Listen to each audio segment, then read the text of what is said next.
మరణము నన్నేమి చేయలేదు, పరిస్థితి నన్నేమి చేయగలదు. దేవుని చేత ప్రేమింపబడి క్రీస్తు రక్తంలో కడగబడి పరిశుద్ధాత్మ చేత వధువు సంఘంగా సిద్ధపడుతున్నటువంటి మీ అందరికీ కూడా ప్రభు అయిన యేసు నామములో షలోం. దేవుని కృపా సమాధానాలు ప్రభు మనెల్లరికి అనుగ్రహించును గాక. ప్రియమైన దేవుని బిడ్డలారా, దేవుని యొక్క వాక్యంలోనికి మనం వెళ్దాం. చాలా విషయాల్లో చాలా పర్యాయాలు కొంతమంది మనకు సలహాలు ఇస్తారు, ఇలా ఉంటే మంచిది, ఇలా చేస్తే మంచిది అని. కొంతమంది ఇచ్చే సలహాలు ఎలా ఉంటాయంటే అది వాళ్ళకి మంచిదే. ఇప్పుడు దొంగోడు ఏ సలహా ఇస్తాడు? దొంగతనం చేయకు అంటాడా? ఏమని సలహా ఇస్తాడు? దొంగతనం చేసినా పర్వాలేదు, అది మంచిదే అని చెప్తాడు. అతిక్రమములు చేసేవారు లేదా పాపం చేసేవారు లేకపోతే వారి ఇష్టానుసారంగా బ్రతికేటువంటి వారు ఇచ్చే ఆలోచనలు వారి ఆలోచన బట్టి, వారి జీవిత విధానాన్ని బట్టి ఆధారపడి ఉంటాయి. అయితే వారు చెప్పేటువంటి ఆలోచనలు, మనం వినేటువంటి ఆలోచనలు ఏది మంచిది ఏది చెడుది అనేటువంటిది మనం జాగ్రత్తగా విచక్షణతో దాన్ని సెపరేట్ చేసుకోవాలి. వాడు చెప్పేవాడు ఎటువంటి వాడు, ఇది మంచి ఆలోచన కాదా, ఇది ఎలాంటి ఆలోచన, చెప్పేవాని ప్రవర్తన మీద వాడు చెప్పేటువంటి ఆలోచన ఆధారపడి ఉంటుంది. అది మనం తీసుకోవాలా వద్దా అని. అయితే చాలామంది చెబుతారు ఇది మంచిది, ఇలా ఉంటే మంచిది, ఇలా ఉంటే మంచిది. పెళ్లి కూతురికి, కొత్త పెళ్లి కూతురికి చెప్తారు ఇలా ఉండాలి, ఇలా ఉండాలి అని చెప్తారు. లేకపోతే కొంతమంది ఉద్యోగంలో జాయిన్ అయిన తర్వాత ఇలా ఉండాలి, ఇలా ఉండాలని చెప్తారు. ఇక లేకపోతే కొన్ని ఆలోచనలు చాలామంది చెప్తూ ఉంటారు. అది చెప్పినప్పుడు మంచిదైతే మనం తీసుకుంటాం, చెడ్డదైతే మనం విడిచిపెడతాం. అసలు మరి ఏది మంచిది, ఏది మంచిది, ఎవరు చెప్పింది మంచిది? ఈరోజు బైబిల్లో నుంచి మనుషులు చెప్పింది కాదు, దేవుడు ఏది మంచిదని చెప్పాడో ఆ విషయాన్ని మనం ఈరోజు పరిశీలన చేయడానికి ప్రయత్నం చేద్దాం. దేవుడు ఏది మంచిది అన్నాడు, ఏం చేస్తే మంచిది అన్నాడు, ఎలా ఉంటే మంచిది అన్నాడు, ఎలా ఉండదే మంచిది అన్నాడు, దేనిని మంచిదిగా ఆయన పోల్చాడో కొన్ని విషయాలు మనం చూద్దాం. పరిశుద్ధ గ్రంథంలో మనం చూస్తే యేసుక్రీస్తు ప్రభుల వారు ప్రతిదానిని తయారు చేసిన తర్వాత ఇది మంచిది, ఇది మంచిది, ఇది మంచిది అని చూశాడు. సూర్యుని తయారు చేసిన తర్వాత ఇది మంచిది అని చూశాడు. చంద్రుని తయారు చేసిన తర్వాత ఇది మంచిది అని చూశాడు. భూమి సృజింపబడిన తర్వాత ఇది మంచిది అని చూశాడు. ఆకాశ నక్షత్రాలు కలిగిన తర్వాత ఇది మంచిది అని చూశాడు. అలాగే భూమి మీద సమస్తమైనటువంటి జీవరాశులన్నీ కలిగింపబడిన తర్వాత ఇది మంచిది అని చూశాడు. ఇది మంచిది, ఇది మంచిది అని చూసినటువంటి దేవుడు తన సంఘానికి, తన ప్రజలకు కూడా కొన్ని ఆలోచనలు ఇస్తున్నాడు. చూడండి, దేవుని దృష్టిలో ఏది మంచిది, వాక్య దృష్టిలో, వాక్య కోణంలో ఏది మంచిది అనేది మనం ధ్యానం చేయడానికి ప్రయత్నం చేద్దాం. చూడండి, కీర్తన గ్రంథంలో 92వ సంకీర్తన మొదటి 3 చరణాలు మనం చదువుదాం. యెహోవాను స్తుతించుట మంచిది, మహోన్నతుడా నీ నామమును కీర్తించుట మంచిది. ఉదయమున నీ కృపను, ప్రతి రాత్రి నీ విశ్వాస్యతను 10 తంతుల సితారాతోను, గంభీర ధ్వని గల సితారాతోను ప్రచురించుట మంచిది, మంచిది, మంచిది. దేవునికి స్తోత్రం కలుగును గాక. భక్తులైనటువంటి దావీదు తన యొక్క కీర్తనలలో విషయాన్ని జ్ఞాపకం చేస్తున్నాడు. ఏమనంటే ప్రతి భక్తుడు, ప్రతి విశ్వాసి తాను తప్పనిసరిగా ఏదైనా ఒక మంచి చేయాలి అనుకుంటే, ఒక మంచి అలవాటు చేసుకోవాలి అనుకుంటే అది మొట్టమొదటి ఏంటంటే దేవుణ్ణి స్తుతించటమే మంచిది, దేవుణ్ణి ఘనపరచటమే మంచిది.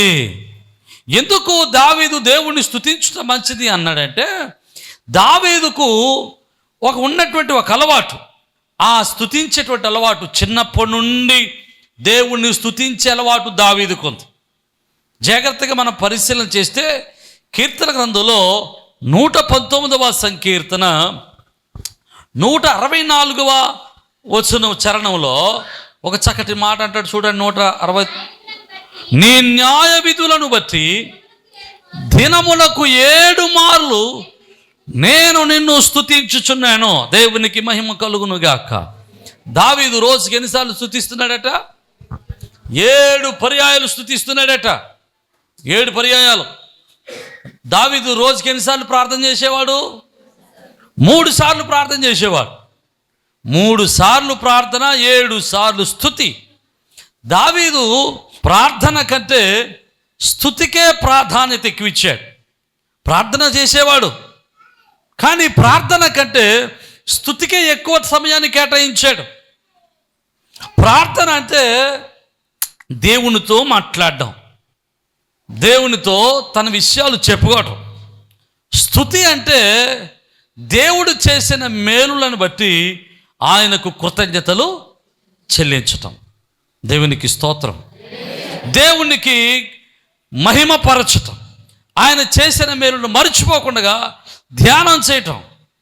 దావీదు ఈ అలవాటు చేసుకున్నాడు. చిన్నప్పటి నుండి తాను ఆ యొక్క అరణ్యములో ఆ యొక్క గొర్రెల కాపరిగా ఉన్న నాటి నుండి తన అలవాటు చేసుకున్నాడు. ఏంటి? స్తుతించడం అలవాటు చేసుకున్నాడు. అందుకని దావీదు తను చెప్పగలడు, స్తుతించడం ఎందుకు మంచిదయ్యా అంటే స్తుతి నా స్థితిని మార్చింది. దేవునికి స్తోత్రం. స్తుతించాలి ఎందుకు చెబుతున్నాడంటే స్తుతి స్థితిని మారుస్తుంది, పరిస్థితులను మారుస్తుంది, స్థితిగతులను మారుస్తుంది. హల్లెలూయా. స్తుతించడం జీవితంలో మేలుకరం. స్తుతించేటువంటి అలవాటు మనుషులకు మంచిది. స్తుతించే అలవాటు చేసుకోవటం మనుషులకు శ్రేయస్కరం. బైబిల్ చెబుతుంది, వాక్యంలో దేవుడు తన భక్తుల ద్వారా జ్ఞాపకం చేస్తున్నాడు, మీరు స్తుతించటం మంచిది మంచిది మంచిది అని. స్తుతించడం ఎందుకు మంచిదయా అంటే స్తుతి అంటే అర్థం ఏంటంటే కృతజ్ఞతలు చెల్లించటం. బైబిల్లో మనం జాగ్రత్తగా చూస్తే ఒక చక్కటి మాట ఉంటుంది, ఇశ్రాయేలీయులు చేయు స్తుతుల మీద ఆయన ఆసీనుడు. ఆమేన్. హల్లెలూయా. చాలా సంఘాల్లో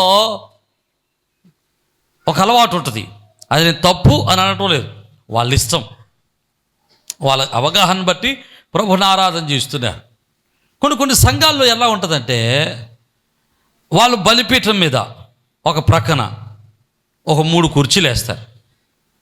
3 కుర్చీలు వేసి దాని మీద తెల్లని వస్త్రం కప్పుతారు. వాళ్ళ ఉద్దేశం ఏంటంటే అది ప్రభువు కూర్చోడానికి ఒక అవకాశాన్ని ఇస్తున్నాం. మనందరం కుర్చీల్లో కూర్చున్నాం, మనందరం చక్కగా కూర్చున్నాం. ప్రభు వచ్చి నిలబడతాడా ఇక్కడ? ఆయన కూర్చోవద్దా? ఆయన కూర్చోడానికి ఒక సీట్ వేయొద్దా అని ఆయనకు ఒక కుర్చీ వేస్తారు. మేము బైబిల్ కాలేజీలో ఉన్నప్పుడు మా బైబిల్ కాలేజ్ ఉన్నటువంటి ఊరిలో ఒక చర్చ్ ఉండేది రోడ్డు పక్కన. ఆ రోడ్డు పక్కన ఉన్నటువంటి చర్చిలో పెద్ద కుర్చీ, 3 కూర్చోవచ్చు దాని మీద. పెద్ద కుర్చీ టేకుతో తయారు చేసి చాలా వేలాది రూపాయలు ఖర్చు పెట్టి దానికి బలిపీఠం కట్టి, ఆ బలిపీఠం మీద కుర్చీ వేసి దానికి డెకరేషన్ చేసి దానికి లైటింగ్ పెట్టి చాలా అడవుడు చేశారు. సరే అడిగాం ఏంటి అంటే వేసిపోకండి అది అనండి ఒక ఆయన. దేవునికి స్తోత్రం. సరే మంచిది, అది మీ అలవాటు. వాళ్ళ ఉద్దేశం ఏంటంటే యేసయ్య వచ్చి ఆ స్థలములో కూర్చుంటారు అని.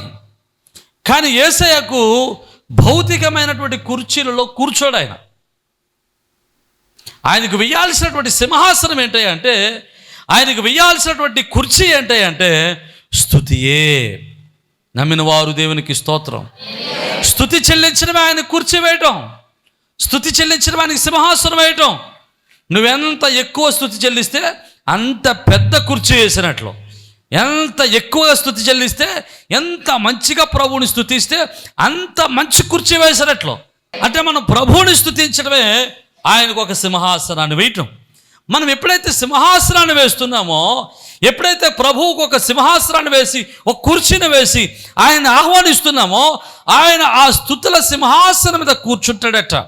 ఎప్పుడైతే ఆయన సింహాసనం మీద కూర్చుంటాడో ఆయనకి ఒక కాళ్ళు ఎట్టుకోవడానికి పీట కూడా కావాలి. ఆ కాళ్ళు పీట ఏంటో తెలుసా? ఆయన తన శత్రువులను ఆయన తమ పాదపీఠముగా చేసుకుంటాడట. నమ్మిన వాళ్ళు దేవునికి స్తోత్రం చెప్పాడు. అంటే ఎవరి ఇంటిలో అయితే దేవునికి సింహాసనం వేస్తారో ఆ ఇంటి శత్రువులందరూ దేవుని పాదముల కింద పాదపీఠాలుగా ఉంటారు. నమ్మిన వాళ్ళు దేవునికి స్తోత్రం. వారి గురించి మనం భయపడాల్సిన అవసరం లేదు. మన శత్రువుల మీద దేవుడు మనకు విజయం ఇవ్వబోతున్నాడు. యెహోషాపాతు దేవుణ్ణి స్తుతించాడు. యెహోషాపాతు దేవుణ్ణి స్తుతిస్తూ యుద్ధానికి వెళ్ళినప్పుడు ఆ యుద్ధములో కత్తి తీయకుండానే యెహోషాపాతుకు దేవుడు గొప్ప విజయాన్ని దేవుడు ఇచ్చాడు. నమ్మినవారు దేవునికి స్తోత్రం చెప్పండి. దావీదు దేవుణ్ణి స్తుతించడం మొదలుపెట్టాడు. భూమి మీద ఏ పట్టణాన్ని, ఏ స్థలాన్ని దేవుడు ఇది నాకు ఇష్టమైన పట్టణం, ఇది నాకు ఇష్టమైన స్థలం అని దేవుడు ఏ స్థలం గురించి చెప్పలేదు. దేవుడికి ఇష్టమైన స్థలం ఏంటో తెలుసు? భూమి మీద సియోను పర్వతం. అందుకని దేవుడు అంటే నేను సియోను వాసిని, యెరూషలేము పరలోకానికి మాదిరి అని చెప్తాడు. ఎందుకు యెరూషలేమును సియోనును తనకి నివాస స్థలంగా చేసుకున్నాడు తెలుసా? సియోనులో పరలోక మాదిరి స్తుతి ఉంది. దావీదు తన సింహాసనం ఎక్కిన తర్వాత సియోను పర్వతం మీద ఒక ప్రత్యక్ష గుడారాన్ని కట్టి ఆ గుడారంలో మందసాన్ని పెట్టి 24 గంటలు స్తుతి ఆరాధన జరగడానికి, 24 గంటలు గంభీరమైన తాళములతో, గంభీరమైన వాయిద్యాలతో ప్రభువుని స్తుతించడానికి లేవీయులను, యాజకులను సిద్ధపరిచాడు. 24 గంటలు ఆ గుడారములో ఆ మందసం ఎదుట స్తుతి ఆరాధన జరుగుతూనే ఉంటుంది. ఎలాంటి మాదిరిది? ఇది పరలోకపు మాదిరి. పరలోకంలో కూడా నిత్యము కూడా దేవదూతలు పరిశుద్ధుడు పరిశుద్ధుడు పరిశుద్ధుడు అని దేవుని ప్రతిగానాలు చేస్తూ ఉంటారట. పరలోకంలో స్తుతి ఆరాధన ఆగదు. అలాంటి ఆగని స్తుతి ఆరాధన సియోను పర్వతం మీద దావీదు స్థాపించడం వల్ల దేవుడు ఆ సియోను పర్వతాన్ని ఆయన నివాసయోగ్యంగా మార్చుకున్నాడు. ఆయన నివాసయోగ్యంగా మార్చుకుని ఆ సియోను పట్టణం మీద ఆయన నివాసం ఉన్నాడు. అందుకనే ఆ సియోనులో నివాసం ఉన్నటువంటి దేవుడు దావీదును ఆశీర్వదించాడు. శాశ్వతమైన కృపకు దావీదును పాత్రుని చేశాడు. నమ్మిన వారు దేవునికి స్తోత్రం చెబుదాం. హల్లెలూయా. ఏ కుటుంబం అయితే స్తుతిస్తుందో, ఏ వ్యక్తిగతమైన జీవితంలో స్తుతి ఉంటుందో ఆ జీవితంలో శాశ్వతమైన కృప నిలిచి ఉంటుంది. దేవుని యొక్క ఆశీర్వాదం నిలిచి ఉంటుంది. దేవుని సమాధానం నిలిచి ఉంటుంది. దేవుని కృప నిలిచి ఉంటుంది. హల్లెలూయా. ప్రియమైన దేవుని బిడ్డలారా, జాగ్రత్తగా ఆలోచన చేస్తే మీకు మంచి మాట చెబుతాను, జాగ్రత్తగా వినడానికి ప్రయత్నం చేయండి. ఒక ఊరిలో ఎలక్షన్ జరుగుతూ ఉంటుంటే ఎలక్షన్లో నిలబడినటువంటి ఎమ్మెల్యే క్యాండిడేట్గా నిలబడినటువంటి ఆయన తన ఊరిలో ఉన్న వాళ్ళందరినీ పిలిచి, అంటే ఒక్కొక్క ఊరికి ఒక పెద్ద ఆయన్ని పిలిచి మీటింగ్ పెట్టి ఆయన చెప్పాడట, అయ్యా నేను ఎమ్మెల్యేగా నన్ను గెలిపిస్తే మీ ఊరిలో ఏ అవసరాలు ఉన్నాయో ఆ అవసరాలన్నీ తీరుస్తాను. మీరు ఏది అడిగితే అది చేస్తాను అని చెప్పాడట. వీళ్ళందరూ సంతోషపడ్డారు, ఆయన మీద నమ్మకం పెట్టుకున్నారు, చాలా కష్టపడ్డారు.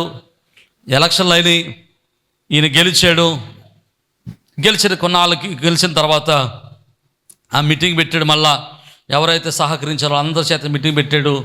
వాళ్ళందరూ వచ్చారు, మీటింగ్లో కూర్చున్నారు, అడుగుతున్నారు ఎవరికి ఏం కావాలో అడగండి. మొదటి వ్యక్తి అన్నాడట, అయ్యా మా ఊర్లో వాటర్ ట్యాంక్ లేదండి, వాటర్ ట్యాంక్ వేయించింది అన్నాడు. అలాగని వాటర్ ట్యాంక్ గ్రాంట్ చేసాడు, వాటర్ ట్యాంక్ పెట్టారు. రెండో ఆయన అన్నాడట, మా ఊర్లో రోడ్లు లేవు, రోడ్లు వేయించండి అన్నాడట. అలాగే రోడ్లు వేయించాడు. మూడో ఆయన అన్నాడట, మా ఊర్లో ఇల్లు లేవండి, మా ఊర్లో అందరికీ లోన్లు ఇప్పించండి అన్నాడట. సర్లే అని అందరికీ లోన్లు ఇప్పించాడు, అందరు ఇల్లు కట్టుకున్నారట. నాలుగు ఆయన అన్నాడట, మా ఊర్లో కరెంట్ లేదండి, కరెంట్ ఇప్పించండి అన్నాడట. ఇంక ఐదో దగ్గరికి వచ్చాడట. వచ్చి అన్నాడట, నాకు ఊర్లో ఏమీ అక్కర్లేదండి, మాకేం అక్కర్లేదు, 3 నెలలకు ఒకసారి మీరు మా ఇంటికి వచ్చి భోజనం చేసి వెళ్ళండి అన్నాడట. అదేంటి అలాగా అన్నావు ఏంట? అందరూ చక్కగా చేయించుకున్నారు పనులన్నీ, నువ్వు కూడా ఎదురు చెప్పు, నీకు కూడా ఎదురు చేస్తాను మీ ఊర్లో. మరి అందరి చేత ఓట్లు వేయించావు, నేనేం చేయకపోతే అందరు నేను తిడతారు, అన్నారట. నన్ను తిట్టినా పర్లేదండి, కొట్టినా పర్లేదు, నువ్వు నాకేమి చెయ్యొద్దు, మీరు మాత్రం మా ఇంటికి వచ్చి 3 నెలలకు ఒకసారి భోజనం చేయండి అన్నాడట. సరే నువ్వు సావు అయితే నీ ఇష్టం, అయితే వస్తానులే ఆయన మాట ఇచ్చాడట. ప్రతి 3 నెలలకు ఒకసారి షెడ్యూల్ రాసుకున్నారు. మొదటిసారి ఎమ్మెల్యే గారు ఇంటికి భోజనం చేయడానికి వస్తున్నారు. ఈయన రోడ్డు మీదకి వచ్చేసాడట. రోడ్డు మీదకి వచ్చేసి రోడ్డు మీద నిలబడ్డాడట. రోడ్డు మీద నిలబడి ఎమ్మెల్యే గారు వచ్చి కారుని ఆపాడంట. ఆపాలాగా ఆడాడట. యారన్నాడంట. యారా అంటారేంటి, మా ఇంటికి వెళ్ళాలన్నాడు. మరి అన్నాడు, వెళ్ళిపోదాం బండి మీద, కారు మీద వెళ్ళిపోదాం అంటే అన్నాడట. మా ఇంటికి వెళ్ళడానికి దారులు లేవండి, రోడ్ లేదు, నడిచి వెళ్ళాలి అన్నాడట. ఎమ్మెల్యేలు రాజకీయ నాయకులు ఎలక్షన్ ముందు నడుస్తారు తప్ప ఎలక్షన్ తర్వాత నడరేలా. అప్పుడు నడక రాదు. ఎలక్షన్ ముందు ఆ ఊపి మీద నడిచేస్తారు, ఓ ఉత్సాహం మీద. ఇంక ఎలక్షన్ అయిపోయిన తర్వాత నడక రాదేక. అవి అంత దూరం నడపడం వల్ల అది రావాలి అన్నాడు. కుదరదమని నా ఇంటికి వస్తానన్నా 3 నెలలకు ఒకసారి, ఎలా వస్తావు అని అడిగాడంట. ఊరు నాయన మళ్ళీ 3 నెలలకు నీ ఇంటికి రావాలా, సర్లే నేను మరలా వచ్చేసరికి నీ ఊర్లో రోడ్లు ఏం చేసుకున్నాడట. రోడ్లు శాంక్షన్ చేసాడంటే రోడ్లు అయిపోయినాయంట. ఇప్పుడు 3 నెలలు అయిపోయింది. ఇప్పుడు కారు ఎంచక ఇంటికి వచ్చేస్తా. ఇంటికి వచ్చేసరికి ఇల్లు చూశాడంట. ఇల్లు పూర్పాక. ఏంట్రా ఆయన ఇదేంట్రా ఇల్లు, ప్రతి నెల ఇంట్లో తినాలని నేను భోజనం అన్నాడట. మరి మా ఇల్లు ఇదే, నువ్వు మా ఇంట్లో భోజనం చేస్తానని మాట ఇచ్చావు, తప్పనిసరిగా నువ్వు రావాల్సిందే, భోజనం చేయాల్సిందే అన్నాడు. అయ్యి బాబు, ఇలాంటి ఇంట్లో ప్రతి నెల భోజనం చేయాలంటే నా వల్ల అవదో, కాబట్టి నీకు 2 లోన్లు ఇస్తే ఇల్లు కట్టేసుకోరా బాబు అన్నాడు. నా ఒకరికి ఇస్తే గుర్తుంటే మా ఊర్లో అందరికీ అన్నాడట. అందరికీ లోన్లు ఇచ్చారంటే ఇల్లు కట్టుకున్నాడంటే, వీడు కూడా శుభ్రంగా ఇల్లు కట్టేసుకున్నాడంట. ఇల్లు కట్టుకున్న తర్వాత మరలా 3 నెలలు అయింది. మరలా వచ్చాడటరా ఎమ్మెల్యే గారు. లోపలికి వెళ్ళాడంటే, ఇల్లు భలే కట్టేసుకున్నారా, సూపర్రా, డోపర్ ఉంది, భలే ఉంది ఇల్లు అనుకో. లోపలికి వెళ్ళి ఇట్లో కూర్చున్నాడు. భోజనం ఎట్టంటే, ఉండు నీళ్ళు తాగదు గారు అన్నాడట. నీళ్ళు ఎట్టుకొచ్చేటాడంట, మురికి నీళ్ళు. ఇయ్యేంటి నీళ్ళు ఎట్టామంటే, మరి మా ఊర్లో అందరూ ఇయ్య తాగుతున్నాం నీళ్ళు, మా ఊర్లో ట్యాంక్ లేదు అన్నాడట. అమ్మ నాయన ప్రతి నెల ఈ నెల నీళ్ళు తాగాలంటే నా వల్ల అవదో. మళ్ళీ వచ్చేసరికి నువ్వు వాటర్ ట్యాంకు ఏం చేసుకున్నట్టు, మళ్ళీ 3 నెలలు అయ్యేసరికి వాటర్ ట్యాంకు అయిపోయింది. మరలా 3 నెలలు అయిన తర్వాత వచ్చాడట. వచ్చిన తర్వాత ఇంట్లో కూర్చొన్నాడట. ఫ్యాన్ అయ్యాడట. ఫ్యాన్ ఉంది కానీ ఫ్యాన్ తిరగట, కరెంట్ లేదు అన్నాడట. దేవునికి స్తోత్రం. అప్పుడు కరెంట్ వచ్చిందంట. ఇప్పుడు ఎవడు తెలివినాడు, ముందోడు తెలివినాడు, ఈడు తెలివినాడట. ఈడే తెలివినాడు కదా. ప్రార్థన చేయడం కాదు ముఖ్యం, ఆయన్నే మన ఇంటిలోనికి ఆహ్వానించాలి. దేవునికి స్తోత్రం. దేవుణ్ణే మన ఇంటిలో పెట్టుకుంటే, దేవునికే మన ఇంటిలో స్థానం ఇస్తే, ప్రభువుకే మన గృహంలో స్థానం ఇస్తే, ప్రభువుకే మన జీవితంలో స్థానం ఇస్తే, మన ఇంటిలో ఉన్న ప్రతి అవసరతను ఆయన మనం అడగక మునిపి ఆయన తీర్చుటకు సమర్థుడై ఉన్నాడు. నమ్మిన వారు దేవునికి స్తోత్రం చెబుదాం. హల్లెలూయా. స్తుతించుట అంత ప్రాముఖ్యమైనది. స్తుతించుట ద్వారా మేలు జరుగుతుంది. స్తుతించుట ద్వారా దేవుడు మన ఇంటిలో సింహాసనాసీనుడై ఉంటాడు. స్తుతించుట ద్వారా దేవుడు మన ఇంట్లో నివాసం ఉంటాడు. స్తుతించుట వల్ల మన స్థితిగతులు, మన పరిస్థితులు మార్చబడుతూ ఉన్నాయి. ఇప్పుడు స్తుతించుట అనేటువంటిది జాగ్రత్తగా ఆలోచన చేస్తే, స్తుతించుట 2 రకాలుగా ఉంది. 2 రకాలుగా ఉంది. ఒకటి, స్తుతించుట మన పెదవులతో స్తుతించటం, అంటే మన మాటతో ప్రభువుని స్తుతించటం. మన మాటలతో ప్రభువుని స్తుతించటం అంటే మనం మాట్లాడుతూ ప్రభువుని స్తుతిద్దాం, పాటలు పాడుతూ ప్రభువుని స్తుతిస్తాం, లేకపోతే మాట్లాడుతూ ప్రభువుని స్తుతిస్తాం, లేకపోతే స్తుతిస్తూ ప్రభువుని ఘనపరుస్తాం. ఇది మాట్లాడుతూ. దేవునికి స్తోత్రం. చూడండి, జాగ్రత్తగా వినండి. నువ్వు ఏ పని చేస్తున్నా సరే నువ్వేం చేస్తుండాలి? నోటితో స్తుతి చెప్తూనే ఉండాలి. నోట్లో స్తుతి ప్రతిదానికి థ్యాంక్స్ చెప్తూ ఉండాలి. నీ ఇంటి దగ్గరికి వెళ్ళగానే, నీ ఇల్లు చూడగానే నీకే గుర్తు రావాలో తెలుసా? ఇంతకుముందు నువ్వు జీవించినటువంటి ఇల్లు గుర్తు రావాలి. అయ్యా, ఇంతకుముందు పూరిపాకలో ఉండేవాడిని, ఇంతకుముందు దరిద్రమైన ఇంట్లో ఉండేవాడిని, ఈరోజు అంతకు మించినటువంటి శ్రేష్టమైన ఇల్లునిచ్చావు నాయనా, నీకు స్తోత్రం అని చెప్పాలి. ఇంట్లోకి అడిగట్టగానే ఫ్యాన్ తిరుగుతుంది కదా, అయ్యా మా ఇంట్లో ఫ్యాన్ ఇచ్చావు, నీకు స్తోత్రాలు. జోళ్ళు వేసుకునేటప్పుడు, అయ్యా నాయన చక్కని జోళ్ళు ఇచ్చావు, నీకు స్తోత్రాలు. బట్టలు వేసుకునేటప్పుడు, అయ్యా చక్కని వస్త్రాలు ఇచ్చావు, నీకు స్తోత్రం. అయ్యా చక్కని భోజనం పెట్టావు, నీకు స్తోత్రం అయ్యా, చక్కని స్థితినిచ్చావు, చక్కని మంచాన్ని ఇచ్చావు, చక్కని విశ్రాంతి తీసుకోవడానికి చక్కని గదినిచ్చావు, చక్కటి సమస్తమును సమకూర్చావు నాయన, ఈ స్థితినిచ్చావు, అందును బట్టి నీకే స్తోత్రం అని ప్రభుని స్తుతిస్తూ ఉండాలి.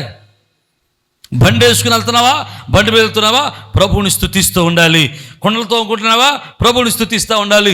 పని చేస్తున్నావా, ప్రభువుని స్తుతిస్తూ ఉండాలి. నువ్వు కలిగిన ప్రతి విషయాన్ని బట్టి, నువ్వు కలిగి ఉన్న ప్రతి స్థితిని బట్టి ప్రభువుని స్తుతించేటువంటి మనస్సు మన జీవితాల్లో కలిగి ఉండాలి. నమ్మిన వారు దేవునికి స్తోత్రం చెబుదాం. హల్లెలూయా. స్తుతించే మనస్సు మనకుంటే స్తుతిని బట్టి దేవుడు తగిన ఆశీర్వాదాలతో మనల్ని ఇంకను తన ఆశీర్వాదాలతో నింపుతూ ఉంటాడు. ఎవడు కృతజ్ఞత చెల్లిస్తాడో వాడికి ఇంకా సహాయం చేయాలనిపిస్తుంది. ఎవడు థ్యాంక్స్ చెప్తాడో వాడికి మళ్ళా సహకారాన్ని అందించాలనిపిస్తూ ఉంటుంది. స్తుతించేటువంటి అలవాటు మనం చేసుకోవాలి. జాగ్రత్తగా ఆలోచన చేయండి. నేను జోడు తొడిగినప్పుడు స్తుతిస్తాను. కారణం ఏంటి తెలుసా? ఇంతకుముందు నేను జోళ్ళు వేసుకోవడానికి కూడా నా దగ్గర జోళ్ళు ఉండేగా. నా జోళ్ళు ఎలా ఉండే అంటే ఆ అరికాళ్ళు దగ్గర, అరికాళ్ళు పాదాలు, ఇక మడమల దగ్గర అరిగిపోయి ఉండే జోళ్ళు. అలాగే తిరిగేసేవాడిని. మడల కింద రోడ్డు మీదే ఉండి అలాగే తిరిగేవాడిని. జోడు కొనుక్కుందామంటే ఉండేవి కాదు. సేవలోకి వచ్చిన తర్వాత కూడా జోడు కొన్నాళ్ళు కుట్టుకుని తిరిగాను నేను. జోళ్ళు కుట్టుకుని తెగిపోతే కుట్టుకుని తిరిగినటువంటి దినాలు ఉన్నాయి సేవలోకి వచ్చిన తర్వాత, సేవ చేసేటప్పుడు కూడా. కానీ ఈరోజు శ్రేష్టమైన జోళ్ళు వేసుకుని తిరగడానికి దేవుడు ఇచ్చాడు. ఇన్నాళ్ళు నేను వస్త్రాలు వేసుకోవడానికి సేవలోకి వచ్చిన తర్వాత కూడా చిరిగిపోయిన బట్టలు వేసుకున్నాను. నేను చిరిగిపోయిన బట్టలు వేసుకుని తిరిగాను. కానీ ఈరోజు శ్రేష్టమైన వస్త్రాలు వేసుకోవడానికి దేవుడు సహాయం చేశాడు. దేవునికి స్తోత్రం చెప్దాం. హల్లెలూయా. ఒకప్పుడు తినడానికి తిండి ఉండేది కాదు, సరైన ఆహారం ఉండేది కాదు. ఈరోజు శ్రేష్టమైన ఆహారాన్ని మేము తినడానికి దేవుడు సహాయం చేశాడు. ప్రియమైన దేవుని బిడ్డలారా, మేము కలిగి ఉన్న సమస్తమును బట్టి ప్రభువుని స్తుతిస్తాను. వర్షం వస్తే ప్రభువుని స్తుతిస్తాను. ఎందుకో తెలుసా? వర్షం వస్తే మేము ఉన్నప్పుడు, మేము పాత ఇంట్లో ఉన్నప్పుడు వర్షం వస్తే ఎంత దరిద్రంగా ఉండేదో. ఇంటి నిండా వర్షమే, అరుగు నిండా వర్షమే, గద్దెల నిండా వర్షమే, ఎక్కడ పడితే అక్కడ వర్షం కారిపోతూనే ఉండేది. కానీ ఇప్పుడు వర్షం వస్తుంటే సుఖంగా నిద్రపోతున్నాం. దేవుని అంటాను, ప్రభువా వర్షం వస్తున్నప్పుడు ఒకప్పుడు దరిద్రమైన జీవితాన్ని జీవించేవాళ్ళం. వర్షం వస్తుంటే కంగారు పడిపోయేవాళ్ళు. నిద్ర ఉండేది కాదు, ఏముండేది కాదు. బకెట్లు ఎట్టుకోవడం, గుండుగులు ఎట్టుకోవడం, ఆ నీళ్ళు ఎట్టుకెళ్ళి మళ్ళీ పారవేసుకోవడం, ఇలాంటి స్థితిలో ఉండేవాడిని. ప్రభు ఈరోజు సుఖంగా వర్షం వస్తున్న నిద్రపోయే స్థితిని ఇచ్చావు. దేవునికి స్తోత్రం. కలిగి ఉన్న సమస్తమును బట్టి ప్రభువుని స్తుతించే మనస్సు మనకు ఉండాలి.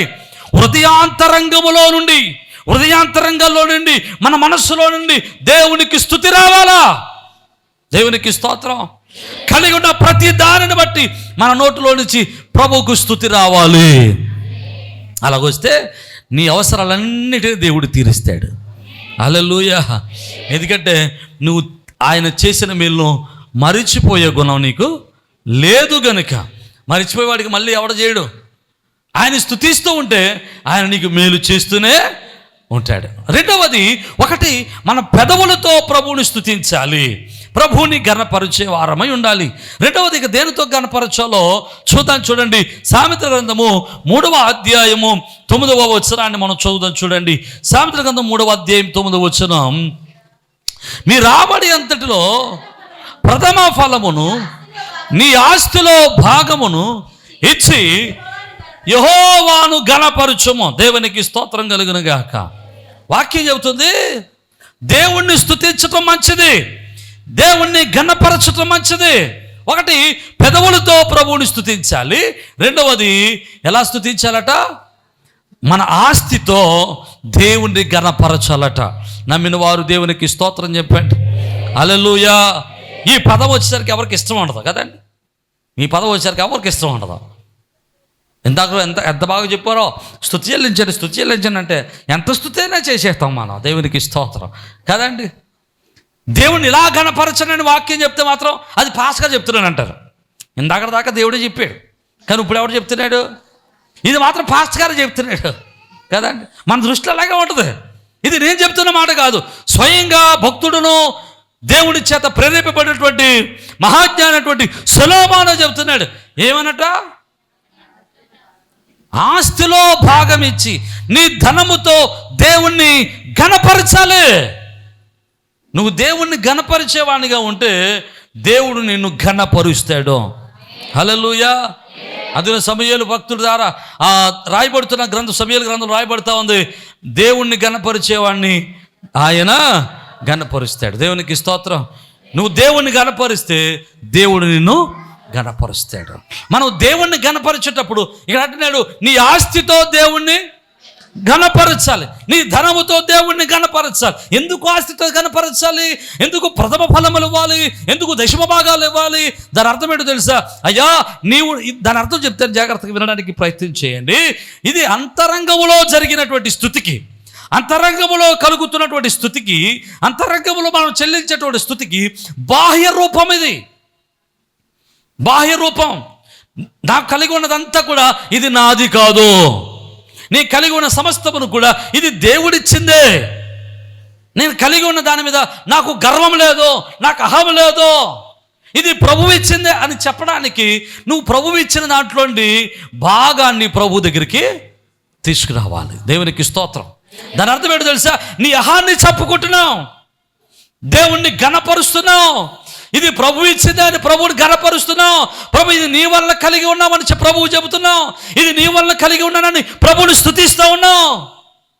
నమ్మిన వారు దేవునికి స్తోత్రం చెబుదాం. హల్లెలూయా. దావీదు దేవుణ్ణి స్తుతించాడు. దావీదు దేవుణ్ణి స్తుతించడానికి తన పెదవులే కాదు, తన పెదవులే వాడలేదు. దావీదు తన ఆస్తితో కూడా దేవుణ్ణి స్తుతించాడు. తనకున్నటువంటి ఆదాయంతో కూడా దేవుణ్ణి స్తుతించాడు. ఎలా స్తుతించాడు? దావీదు దేవుని మందిరం కట్టడానికి బంగారాన్ని పోగేశాడట.